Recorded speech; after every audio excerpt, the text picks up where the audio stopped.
Já faz algumas semanas que o Senhor falou esse texto sagrado ao meu coração,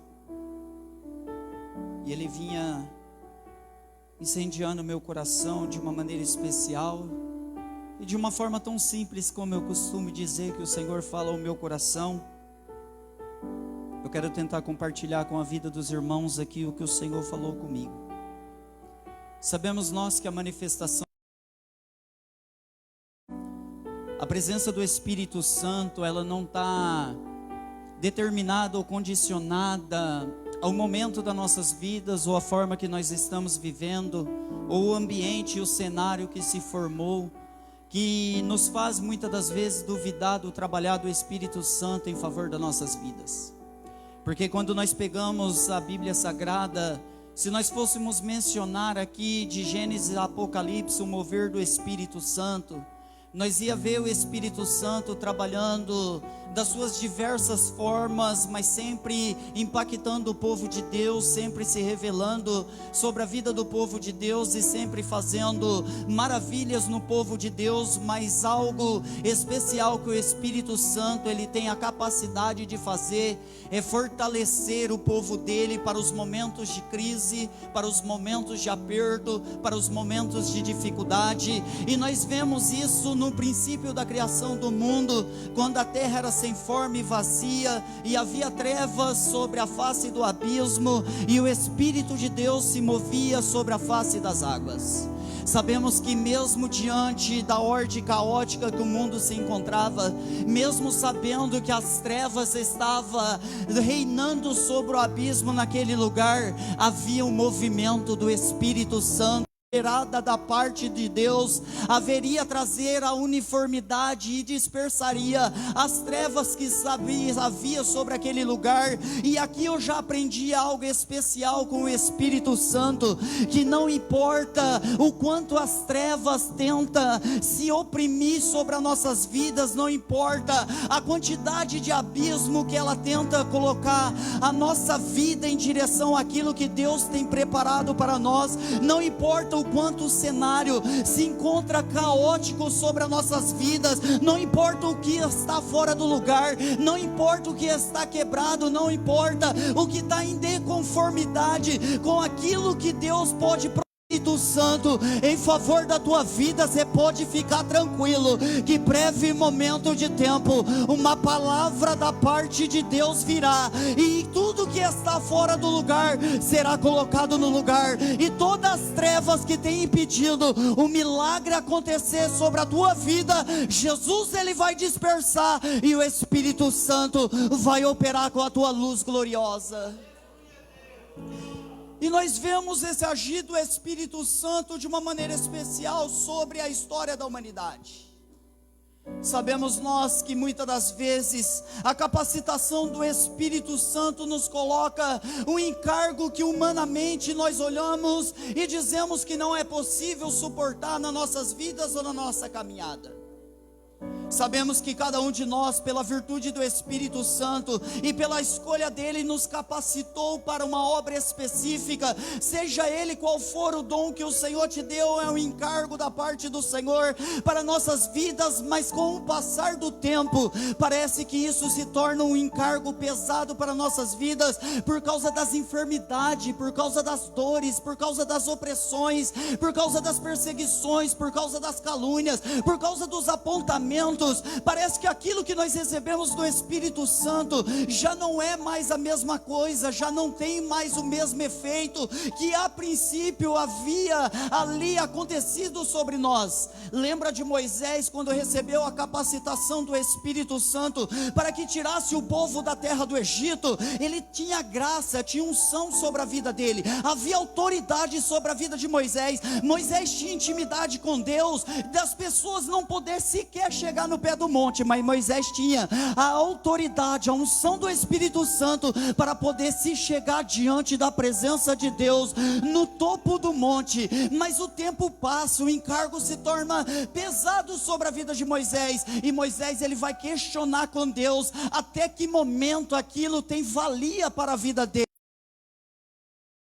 Espírito Santo já está dizendo ao teu coração: não importa o que você está passando acerca do que você foi capacitado para realizar, você pode estar cansado, enfadado, você pode estar querendo desistir, mas a presença do Espírito Santo te trouxe aqui nessa noite para dizer que tem renovo da parte dele para a tua vida, e o que você está vivendo não é nada além daquilo que ele já tem preparado para a tua vida, porque ele está no controle, ele ainda está no domínio de todas as coisas sobre a tua vida. Só que Moisés, ele está vendo o cargo pesado sobre a tua vida. Moisés começa a dizer assim: não dá para lidar com o povo rebelde, não dá para lidar com pessoas que não querem comprometimento com a palavra, que não querem comprometimento com Deus da palavra. Senhor, é melhor me matar porque eu não suporto mais. Mas se fosse para te matar, ele teria te resgatado. Se fosse para te ter tirado, será que Jesus tinha pagado um preço pela tua vida? Não. Jesus, ele não escolheu você aleatoriamente. Como costumamos dizer por aí, Jesus não te escolheu por alegre. Jesus, ele te escolheu porque ele sabia o que ele ia fazer através. Moisés fala com Deus: não dá, não tem como continuar da maneira que está, eu não estou suportando mais o que eu recebi. Ficou pesado. Só que Deus, ele vai mostrar para Moisés que o que ele tem é capaz de encher mais vidas além daquele. Quando nós pegamos Números, capítulo de número 11, vemos que Deus chega a Moisés e diz para que ele listasse 70 anciões, para que o Senhor o visitasse e tirasse do espírito que havia sobre a vida de Moisés e derramasse sobre a vida de 70 anciões, para que eles pudessem ajudar a Moisés. Aí eu fico imaginando que de Moisés, e você está achando que você não vai suportar. O Senhor está dizendo que tirar da tua vida, da minha presença, é capaz de transformar a essência de inúmeras vidas, que você vai listar e vai ver quão glorioso Deus é na tua vida. E o Senhor está dizendo: não é tempo de parar, não é tempo de desistir, é tempo de avançar, é tempo de fazer a obra, é tempo de dar liberdade para o Espírito Santo, é tempo de reacender a chama do Espírito Santo que há sobre a tua vida, e não desistir, não entregar. O Espírito Santo desce ali, o Senhor desce numa nuvem nas tendas, 68 pessoas listadas estão na tenda. O Espírito que é tirado de sobre Moisés enche 68 anciões que profetizam, cheios do Espírito Santo. Só que tem vidas que estava listado que não chegou na tenda, mas está no arraial, porque quando a presença do Espírito Santo quer atingir, ele não atinge somente a congregação daqui, ele atinge toda a nação, todos os reinos, todos os mundos, pelo poder da tua palavra. O Espírito Santo, ele enche. Só que enquanto Eldade e Medade está, só que Moisés está dizendo assim: por que tu tens ciúmes de mim? Quem dera que todo Israel fosse cheio do Espírito Santo. Quem dera que todos pudessem profetizar, aleluia, pela presença do Espírito Santo. Mas não sabia Moisés que Moisés já estava profetizando o derramamento do Espírito Santo sobre toda a carne. Lembra do jovem Joel, profeta, 17 anos de idade, se levantando diante da nação rebelde e abrindo a tua voz e dizendo assim: escutai todo o povo de Israel, assim diz o Senhor, eis que vem dias que eu derramarei do meu espírito sobre toda a carne, e vossos filhos e vossas filhas profetizarão, os vossos jovens terão sonho, e os vossos velhos sonharão sonhos, jovens terão visão, e sobre os servos e as servas eu derramarei o meu espírito. Porque eu não vou derramar sobre as cabeças, eu vou derramar o meu espírito sobre toda a carne, e eles profetizarão no meu nome.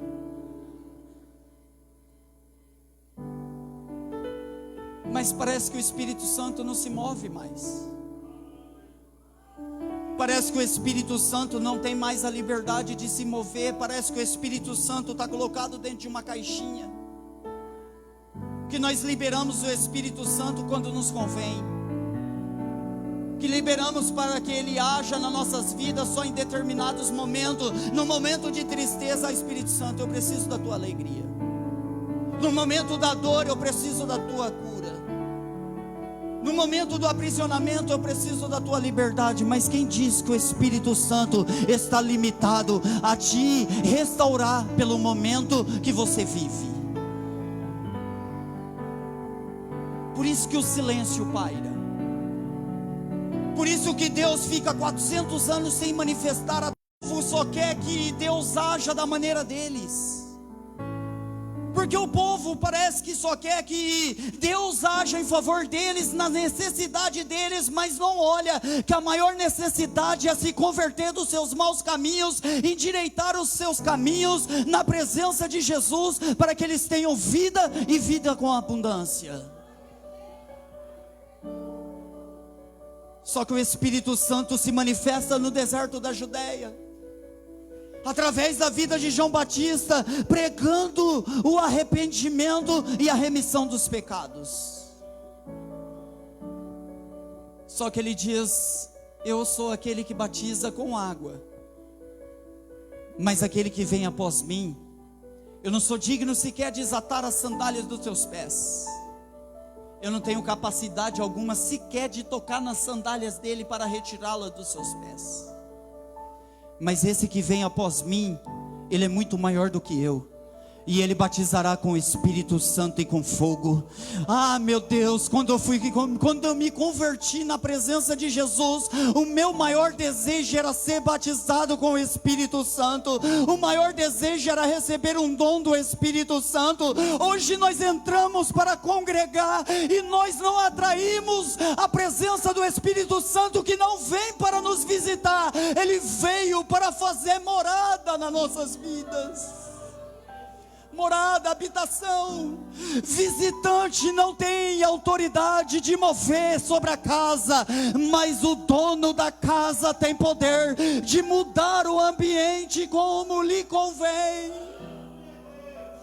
Eu posso entrar na tua casa como visitante, mas eu não posso mover o móvel de lugar.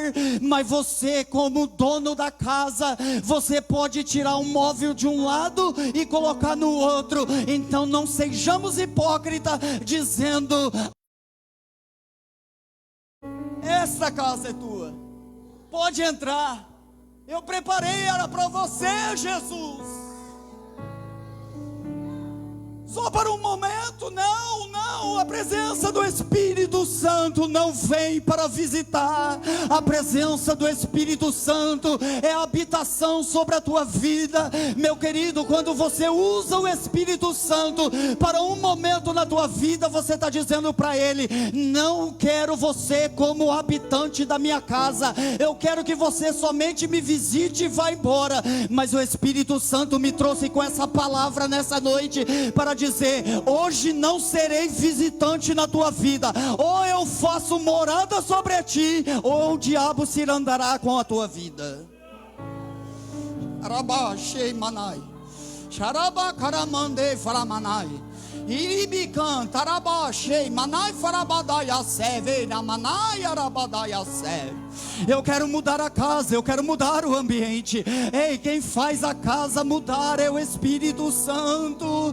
Pregador não muda a casa, pastor não muda a casa, obreiro não muda a casa, círculo de oração não muda a casa, mas a presença do Espírito Santo, esse sim muda a casa, esse assim muda a casa. Eu creio que tem morada de Deus aqui nessa noite, e o Espírito Santo tem liberdade de agir como provê sobre a tua vida. Santo Deus de Israel,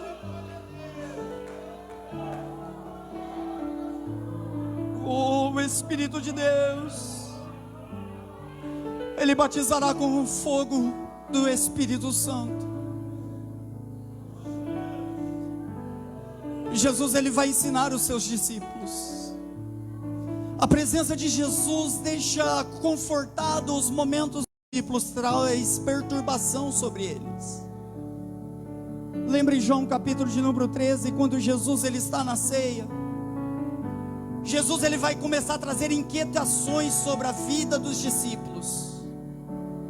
Jesus ele vai começar primeiro ali a demonstrar o teu grande amor pela vida da humanidade, dizendo que todo o amor dele iria até o fim, não importasse a negação, não importasse a traição, não apontasse os apontamentos, não importasse o que sucedesse sobre a vida dos discípulos, ele os amou até o fim. E Jesus ele vai trazendo inquietação, porque Jesus sendo um anfitrião, ninguém se levanta para lavar os seus pés. Jesus ele vai trazer outra inquietação, principalmente sobre a vida de Pedro, quando ele vai lavar os seus pés. Mas o que Jesus estava dizendo para Pedro, estava dizendo: se tu não lava os meus pés, eu me levanto e lavo os teus. Jesus ele vai trazendo inquietações.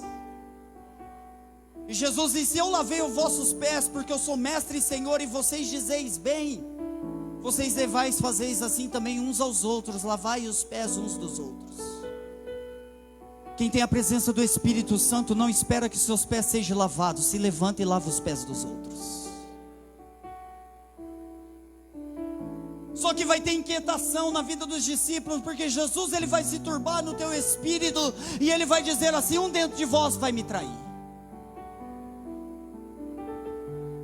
Agora se fosse eu já começava a dizer assim: Senhor, será que foi lá? Será que vai ser eu o traidor? Será que sou eu que estou caminhando com o Senhor? Será que sou eu que recebi a autoridade do Senhor? Será que sou eu que recebi dignidade diante das pessoas por causa da presença do Senhor? Será que meus pensamentos, os meus olhares, o meu falar, o meu escutar, o meu caminhar, as minhas atitudes, será que sou eu que sou o traidor? Imagine a inquietação que havia naquele lugar. Imagine a inquietação que não está na tua alma, Jesus dizendo: dentro de nós há um traidor.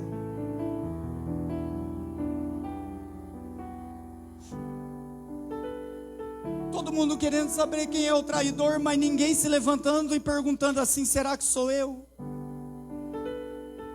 Porque é muito mais fácil você olhar e dizer se tem um traidor, sabe por quê? Porque traidor ninguém quer ficar perto. Só que Jesus amou o traidor até o fim. Só que sabe o que eu acho lindo em Jesus?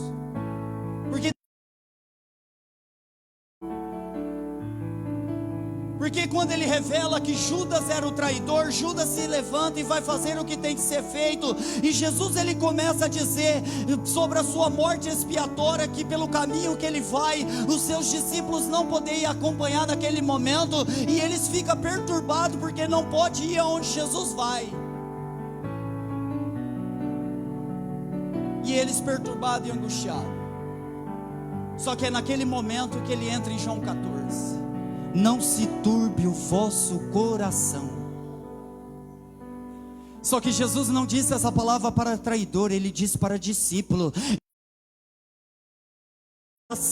crede em Deus e crede também em mim. Na casa de papai há muitas moradas. Se não for isso, eu não vos teria dito que vos prepararia lugar, e assim que tivesse preparado, eu voltarei e buscarei a tua vida. Para onde eu estiver, estejais vós também comigo.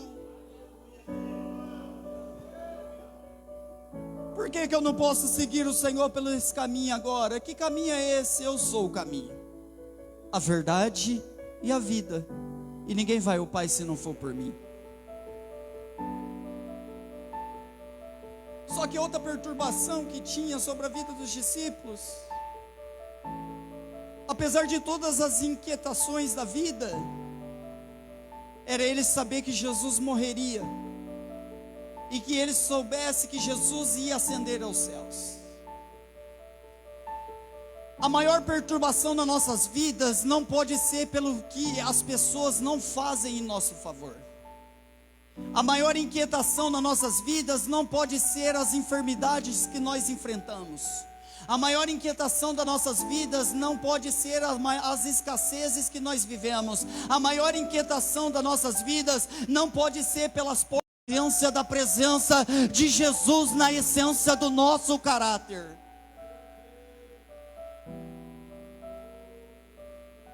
A presença de Deus.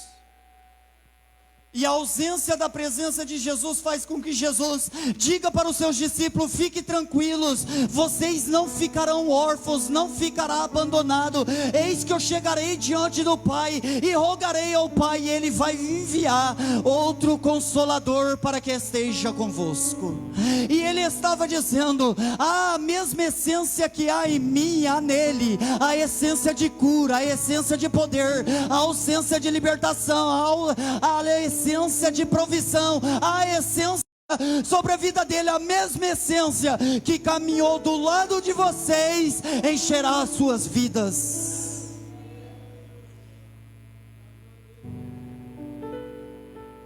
Então não se turbe o vosso coração. Só que sabemos que Jesus, ele morre. Ao terceiro dia, Jesus, ele ressuscita, ele fica por um espaço de 40 dias, dando as instruções aos seus discípulos acerca do reino de Deus, Atos 1.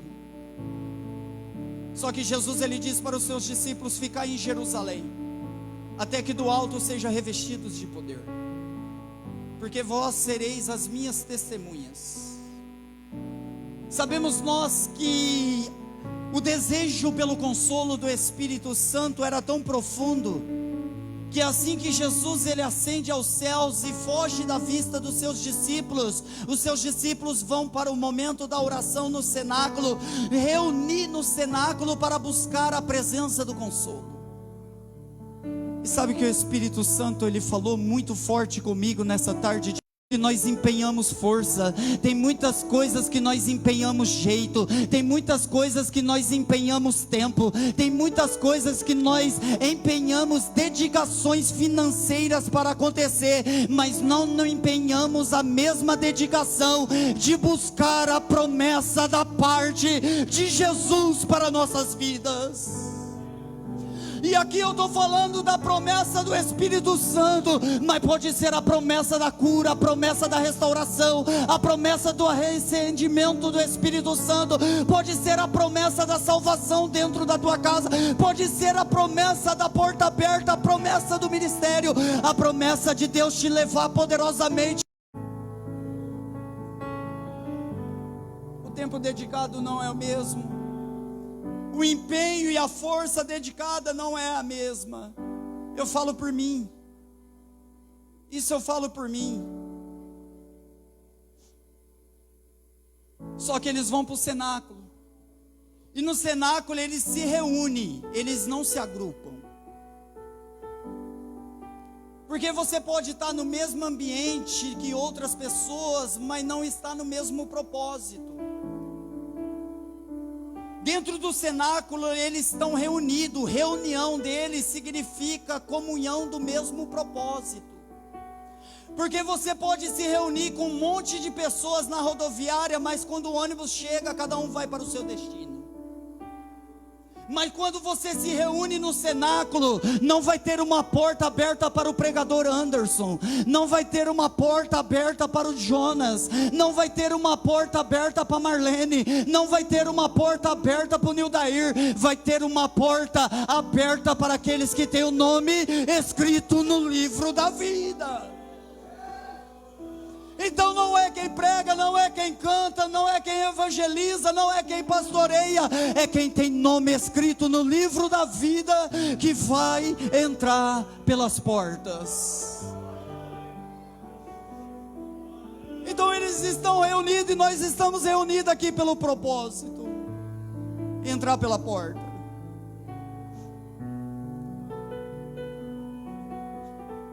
E eles buscam: Senhor, envia a promessa do consolo. Senhor, envia o Espírito Santo, o Consolador, aquele que veio para estar conosco, para fazer habitação, para fazer morada na minha vida. Envia Espírito Santo. E quando de repente eles reunidos sobre aquele lugar, veemente e impetuoso, aleluia, que encheu toda a casa a qual eles estavam assentados, e eles viu línguas repartidas como de fogo, que se pousaram sobre cada um deles, e eles foram cheios do Espírito Santo. Eu não sei você, eu não sei se você lembra da experiência do batismo com fogo na tua vida, mas quando você menos esperava, quando parecia que não ia acontecer, ó, você cheio do fogo do Espírito Santo. E cadê a presença do fogo do Espírito Santo? Cadê a alegria do Espírito Santo? Cadê a unção e a autoridade do Espírito Santo? Cadê a igreja, o dom do Espírito Santo? Cadê a igreja, os frutos do Espírito Santo? Aleluia. Só que eles, cheios do Espírito Santo, quem não compreende a essência do Espírito Santo se perde. Quem não compreende a essência do Espírito Santo começa a olhar de forma natural. As pessoas estão se maravilhando porque estão ouvindo nas suas próprias línguas as maravilhas e as grandezas de Deus. Só que tem pessoas que não conhecem a essência. Tem pessoas que não conhecem o caráter do Espírito Santo. Tem pessoas que não conhecem a essência daquele que habita na tua vida. Estão dizendo ali: esses homens estão embriagados, estão bêbados. Só que a diferença da pessoa cheia do Espírito Santo é que não leva a palavra como afronta, leva a palavra como uma oportunidade. Porque naquele momento Pedro não pega a espada e não corta a orelha como ele fez com o soldado. Só que Pedro não era cheio do Espírito Santo. Só que Pedro ali vai tomar a palavra e vai dizer assim: varões israelitas, e vós moradores de Jerusalém, isso vos seja notório, esses homens não estão embriagados. Aqui está se cumprindo a promessa do profeta Joel: eis que derramarei do meu Espírito sobre toda a carne. Só que a presença do Espírito Santo sobre a vida de quem é cheio traz situações sobre a vida que muitas das vezes não queremos vivenciar. As pessoas perseguem, as pessoas tentam parar, as pessoas tentam aprisionar a vida. Quando eles estão ali indo para o momento da oração em Atos 3, que pela autoridade do Espírito Santo e pelo nome de Jesus que há sobre a vida de Pedro e João, aquele coxo de 40 anos, ele é curado, e sinais, maravilhas e prodígios se operam sobre a vida daquele homem. Os sacerdotes, o capitão do templo, as pessoas envolvidas com a religiosidade vazia, sem o poder da essência do Espírito, pega Pedro e João e o prende. E quando eles prendem Pedro e João, eles vão fazer um conselho para tentar paralisar a vida daqueles homens. E eles procuram encontrar um meio de descredenciar aquilo que os céus havia feito, mas não dá para tirar aquilo que o céu fez de forma humana, porque se o Deus dos céus fez, não tem quem pode revogar. Mas se o diabo decretou algo sobre a tua vida, debaixo da autoridade de Jesus aqui nessa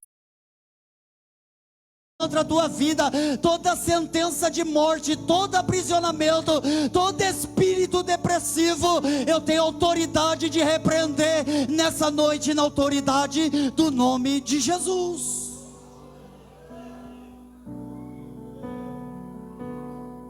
Só que prenderam eles, Atos 4, eu vou encerrar.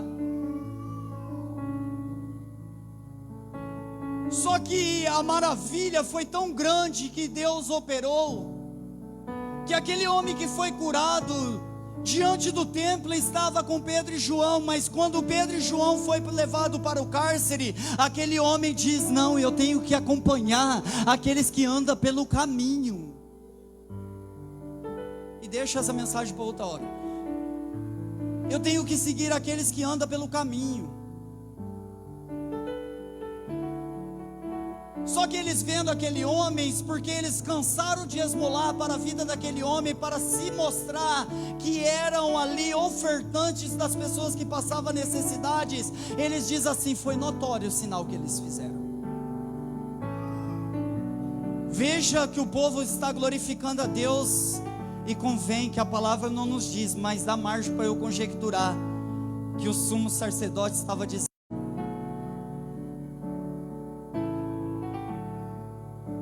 Só que nós precisamos fazer alguma coisa, porque nós temos que parar esse povo cheio do Espírito Santo. Aí eles falaram assim: já sei, vamos ameaçá-los. E quem já sofreu ameaça aqui sabe que a ameaça gera pavor, que a ameaça gera medo, que a ameaça muitas das vezes nos aprisiona dentro de casa. Pessoa que ameaça, ela procura uma porta para entrar.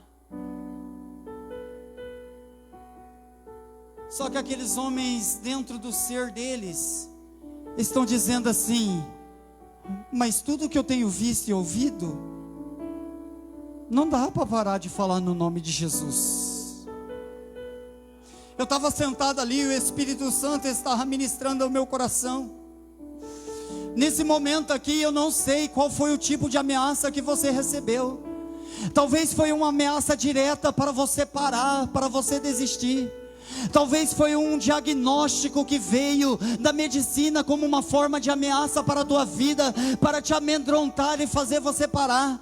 Talvez foi ali uma porta que se fechou como uma ameaça contra a tua vida, para você parar de falar das grandezas de Deus. Talvez foi uma blasfêmia contra o teu nome, que veio como forma de ameaça para você desistir. Talvez foi ali um falso testemunho contra a tua vida, que talvez ali veio com um tom de ameaça, dizendo assim: está na hora de desistir. Talvez foi uma palavra de pessoas que está próxima de ti, que veio como forma de ameaça, para dizer: não vale a pena, não continue, não prossiga na presença de Jesus.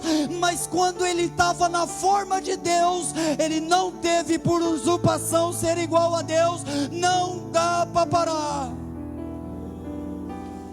Presbítero Moisés, não dá para parar, porque sendo na forma de Deus, não teve usurpação ser igual a Deus. Pastor Nelson, ele não dá para parar, porque ele se assemelhou a mim e a você, essência em carne, mesma aprovação, mesmas dificuldades, mesmas dores, mas ele não parou, ele não desistiu, ele não recuou. Igreja do Senhor, não dá para parar, porque Jesus, ele aniquilou-se a si mesmo, sendo obediente até a morte, morte de cruz.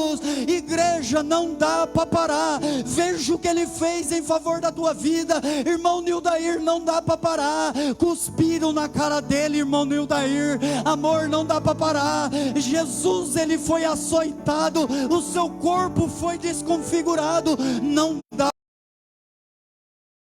dá para parar, não dá para parar de falar no nome de Jesus. Mocidade, quando ele estava com a coroa de espinho, colocaram uma cana, bateram na cabeça dele. Não dá para parar de falar no nome de Jesus. Não dá, não dá. Igreja do Senhor, na via dolorosa, colocaram a cruz sobre os seus ombros. Não dá, não dá, não dá, não dá, não dá, não dá. Ele fez por você, ele fez por você, ele fez por você, ele fez por você, ele já fez por você. Não dá, não dá para parar. Ele fez por você.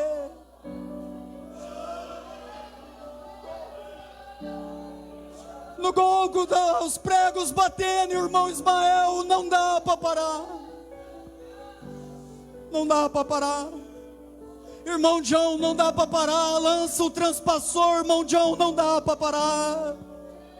Igreja do Senhor, não dá para parar. Uma igreja cheia do Espírito Santo não para, porque lembra do sacrifício que Jesus se operou por nós. Você está entendendo o poder dessa palavra para esse culto de Santa Ceia? Não é um culto normal. Não é normal. Fala com o Espírito Santo aqui nessa noite. O Senhor quer ouvir voz de pessoas aqui nessa noite. O Espírito Santo, aleluia, Ele está movendo aqui nessa noite. E quando Ele diz assim, não dá, foi muito notório o que Jesus fez por nós. Não posso desistir, não posso recuar, eu não posso parar. A obra dele foi muito linda na minha vida. Não dá para desistir. Eu sei que as ameaças são grandes, mas grande é o meu Deus sobre a vida das ameaças sobre aquele lugar. Meu tempo foi 1 minuto, pastor. Queridos, quando ele sai do momento da ameaça, dizer assim, não tem jeito mais para mim, eu vou ter que desistir, eu não sei mais o que o Senhor quer comigo. Não, eles foi para a comunhão, eles foi para o momento onde eles iam encontrar pessoas que iam estar no mesmo propósito que eles. E não foi por isso que o Senhor preparou essa mesa para a tua vida nessa noite, para dizer para mim e para você, é no momento da comunhão que eu renovo a tua vida, é no momento da comunhão que eu quebro toda a armadilha do inferno, é no momento da comunhão que eu curo a tua enfermidade, é no momento da comunhão que eu te batizo com o Espírito Santo, é no momento da comunhão que eu fortaleço a tua vida para a glória de Deus. E eles oraram: tu que criaste os céus e a terra e tudo que há. Senhor, mas olha as ameaças. As ameaças é para recuar, mas ele estava dizendo assim: olhai para as ameaças. Enquanto nós estivermos colocando as mãos para curar, que o Senhor nos encha do teu Espírito Santo com ousadia na tua palavra. Sabe o que ele está dizendo? Apesar das ameaças, eu prossigo fazendo a obra. Apesar das dificuldades, eu prossigo fazendo a obra. Apesar dos momentos de crise da minha vida, eu prossigo fazendo menção no nome de Jesus. E eles foram cheios do Espírito Santo e começaram a falar a palavra com ousadia. Amém? Agradeço a rica oportunidade em nome de Jesus. Aleluia. Cadê, irmão?